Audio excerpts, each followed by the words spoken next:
Les rues de cette ville marocaine sonnent vides. Il y a une semaine, de nombreux enfants du quartier ont tenté leur chance pour rejoindre l'enclave espagnole de Ceuta. Abdeslam El Afaki est séparé depuis de son fils de 15 ans. Lorsque je suis rentré à la maison, il m'a dit que les frontières étaient apparemment ouvertes.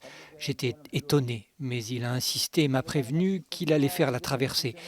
Je lui ai dit qu'il devait plutôt aller à l'école et il m'a dit OK.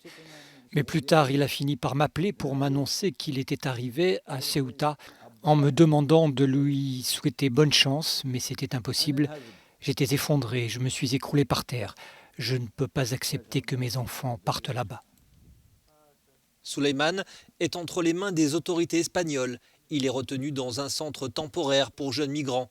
Cela ne suffit pas à rassurer son père.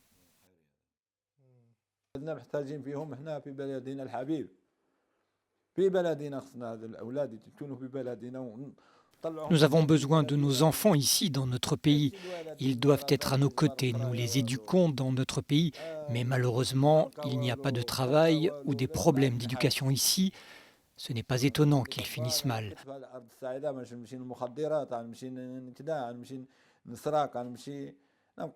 Mon fils m'a dit que s'il restait ici, il finirait drogué ou deviendrait un voleur.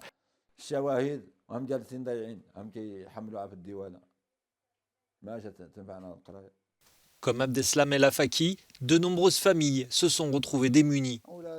Je lui ai demandé d'être patient et de finir ses études, mais il m'a répondu: Papa, il y a beaucoup de jeunes qui sont diplômés, mais qui n'ont pas de travail et qui essayent maintenant de passer la frontière. On estime à 800 le nombre de mineurs qui ont passé la frontière vers Ceuta la semaine dernière. Habituellement, les migrants de moins de 18 ans ne peuvent pas être expulsés et passent sous la responsabilité du gouvernement régional.